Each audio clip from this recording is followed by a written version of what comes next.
In this demo, we're going to take a look at the widgets init action hook. In our example theme, if we come into our functions.php file and scroll all the way to the bottom, we should see some familiar code. We have the add action widgets init, and we're hooking in our functions WP hooks widgets init. Inside of that, we're then calling register sidebar and setting up a sidebar. On our theme, what that allows us to do is have a custom sidebar here that we could add widgets to. Now, there are some interesting things that we could unpack about this. First of all, if we take register sidebar out of here and just execute it in our functions.php file without being hooked in, we could even comment this out, even though nothing will happen with an empty function. We could see on our site that our sidebar is still loading. So what that tells us is that register sidebar is not dependent on being hooked in order to work. But that raises the question of why should we even do this?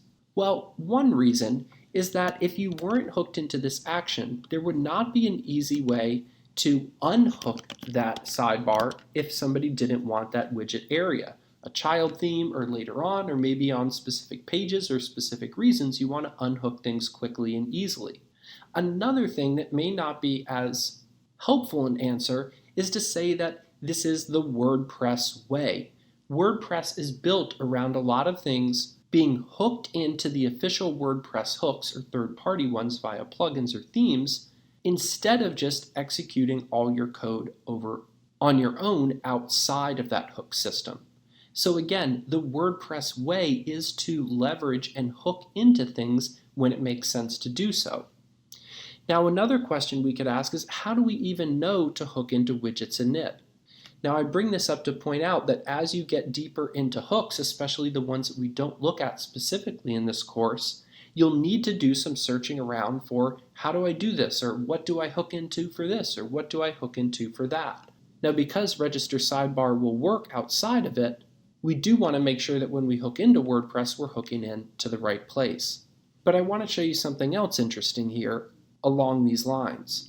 If we come to our site and activate simply show hooks, we'll see that under widgets init, our WP widgets init is being called. That makes a lot of sense. But look before here at just the init action. If we were to change our code, instead of being widgets init and just being init, we would still see that our widget area or sidebar is still working. However, if we tried to change it to something else, like let's try plugins loaded,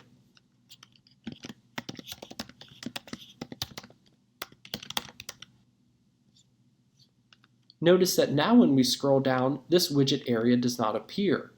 That shows us that we've taken the register sidebar function outside of the context which it can work, which is way before anything else is loaded in WordPress.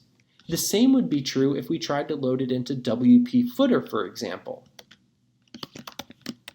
So if we tried to execute register sidebar once the WP footer action hook is being called, we would see that we still don't have access to our sidebar. So this shows us that there are sometimes a range or a few different options for what we can hook into. And that's where the quote-unquote WordPress way comes up again, and trying to figure out what is the proper hook to hook into when sometimes more than one will work. Now, in some cases, you have to hook into a specific one in order to get what you're looking for, but in the case that it's unclear, I want to prepare you for the fact that you will need to dig around a little bit to figure out exactly where you need to hook in sometimes. So we'll change this back to widgets init, which is the suggested WordPress way to hook into this, even though we've seen we could execute it without using a hook, and it could even hook into more than one place and seemingly work. So if you want to explore playing with widgets init a little bit more, I suggest that. You could try hooking into different actions and seeing how it will work in some cases and some not.